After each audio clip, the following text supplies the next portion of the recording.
প্রশ্নটি পাঠিয়েছেন অপূর্ব চৌধুরী, শিলিগুড়ি, পশ্চিমবঙ্গ থেকে। তিনি জানতে চেয়েছেন ওং এবং ওঙ্কারের মধ্যে পার্থক্য কী এবং ব্রাহ্ম মুহূর্ত কটা থেকে শুরু হয়। অসাধারণ দুটি প্রশ্ন।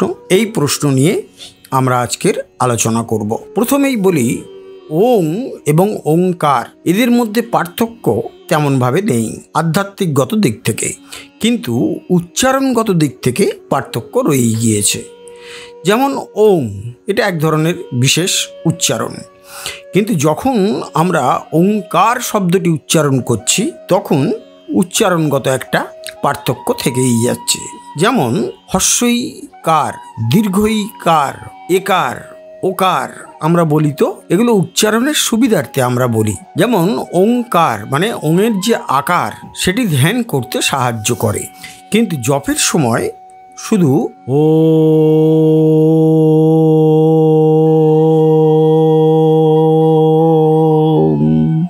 এটা এক ধরনের উচ্চারণ।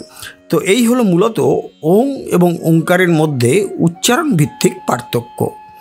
এইবারে আসছি পরবর্তী প্রশ্নে, যে ব্রাহ্ম মুহূর্ত কটা থেকে শুরু হয়। ব্রাহ্ম মুহূর্ত কটা থেকে শুরু হয় তা বলতে গেলে আমাদেরকে একটা গাণিতিক অঙ্কের ওপরে দাঁড়িয়ে কথা বলতে হবে, কারণ ব্রাহ্ম মুহূর্তটা দাঁড়িয়ে আছে গণিতের উপর। তাহলে চলুন আলোচনা শুরু করা যাক। শাস্ত্র কি বলছে এ বিষয়ে। শাস্ত্র অনুযায়ী একটা দিবস এবং একটা রাত্রির কাল মিলে হয় এক অহোরাত্র। এক অহোরাত্রের বিভাজন সম্পর্কে শাস্ত্রে অসাধারণ কয়েকটি গাণিতিক সূত্র বা ফর্মুলা দেয়া হয়েছে। এগুলো শুধু শোনার জন্য বা জানার জন্য, মুখস্থ রাখতে পারলে আরও ভালো। সেটি হলো বিষ্ণু পুরাণের প্রথম খণ্ডের 3য় অধ্যায়ে আমরা পাচ্ছি, সেখানে বলা হচ্ছে সময়ের একটা নিখুঁত হিসেব। সেই হিসেব অনুযায়ী 15 নিমেষ সমান সমান হয় 1 কাষ্ঠা। আবার 1 কাষ্ঠা সমান সমান কত সেকেন্ড নিখুঁতভাবে বলা হয়েছে 3.1 এবং 1-এর পরে 8টা 9, যে পরিমাণ সময় সেটি হলো 1 কাষ্ঠা সেকেন্ড। আবার 30 কাষ্ঠায় হয় 1 কলা। 1 কলা মানে 48 সেকেন্ড। আবার 30 কলায় হয় 1 ঘটিকা বা 1 দণ্ড। সেই সময়টা কত? সেই সময়টা হচ্ছে মিনিটের হিসেবে 24 মিনিট। আবার 2 ঘটিকায় হয় 1 মুহূর্ত। 1 মুহূর্ত মানে কত মিনিট? 48 মিনিট। এরকম 30টি মুহূর্তে হয় 1 অহোরাত্র, অর্থাৎ 24 ঘন্টা। আবার একটা দিনের যে 30টা মুহূর্তের কথা বললাম, এই 30টা মুহূর্তের নানা রকম প্রভাব রয়েছে এবং এক একটা মুহূর্তের এক একটা বিশেষ গুণও রয়েছে আলাদা আলাদাভাবে। 30টা মুহূর্তের মধ্যে 10টি মুহূর্ত হলো খুবই অশুভ এবং 16টি মুহূর্ত হলো খুবই শুভ। আর বিচিত্র মুহূর্ত রয়েছে 2টি, আর মহৎ মুহূর্ত রয়েছে 2টি। এইবারে আপনাদের জ্ঞাতার্থে বা জানার সুবিধার্থে বলতেই হবে, এই যে একটা দিন, এই একটা দিনের 30টা মুহূর্তের বিভিন্ন বিভিন্ন নাম এবং সেগুলো শুভ না অশুভ সে বিষয়ে আমাদের ধারণা থাকা প্রয়োজন। প্রথম মুহূর্ত শুরু হয় সূর্যোদয়ের ঠিক সঙ্গে সঙ্গেই, তার নাম রুদ্র মুহূর্ত, এটি কিন্তু অশুভ। দ্বিতীয় মুহূর্ত অহি, এটাও অশুভ। তৃতীয় মুহূর্ত মিত্র, এইটি শুভ মুহূর্ত। চতুর্থ হলো পিতৃ মুহূর্ত, এটি অশুভ। পঞ্চম হলো বসু মুহূর্ত, এটি শুভ। ষষ্ঠ হলো বরাহ মুহূর্ত, এটিও শুভ। সপ্তম মুহূর্তের নাম হচ্ছে বিশ্বদেব, এটিও শুভ।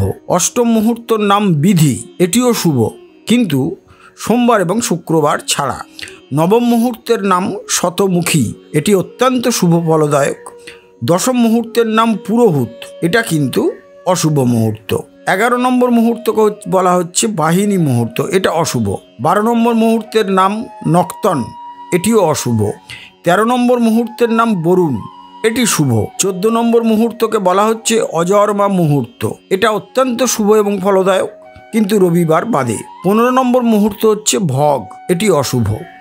16 নম্বর মুহূর্তের নাম গিরিশ, এটিও অশুভ। 17 নম্বর মুহূর্তের নাম অজপাদ, এটিও অশুভ মুহূর্ত।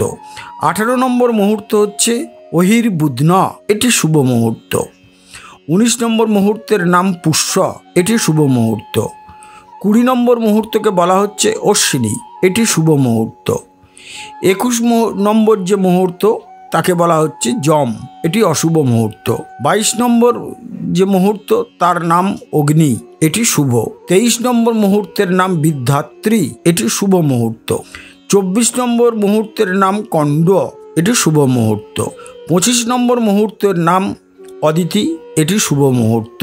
26 নম্বর মুহূর্তের দুটি নাম রয়েছে, প্রথমটি জীব অথবা অমৃত মুহূর্ত, এটি কিন্তু মহৎ মুহূর্ত।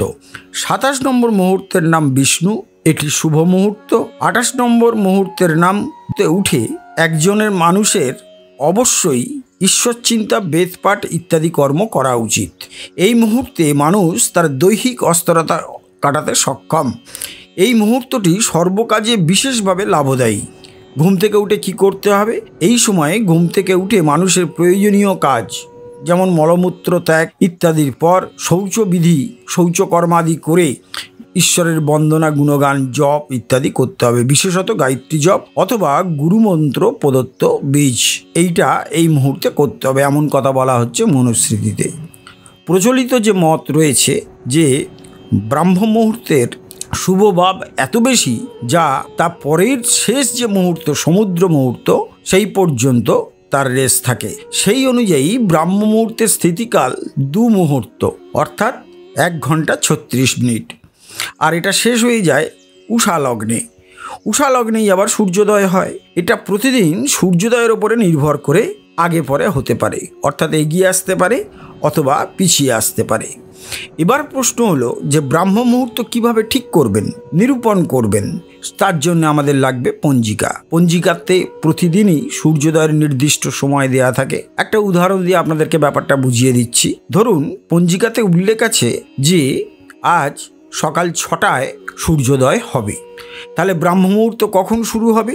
তাহলে ব্রাহ্ম মুহূর্ত শুরু হবে ঠিক ভোর 4:24 মিনিটে। এইভাবেই প্রতিদিন আপনারা ব্রাহ্ম মুহূর্ত কটায় শুরু হবে সেটা কিন্তু হিসেব করে বার করে নিতে পারেন, অর্থাৎ সূর্যোদয়ের ঠিক 1 ঘন্টা 24 মিনিট আগে। এছাড়াও গড়পড়তা একটা নিয়ম আছে ব্রাহ্ম মুহূর্তের। সেটা কেমন? সেটা হলো রাতের অন্তিম প্রহর তাদের একটা আশীর্বাদ বা কৃপা আপনার ওপরে পড়তে পারে। তাহলে বন্ধুরা, আশা করি আজকের উত্তর পেয়ে আপনাদের খুব ভালো লেগেছে।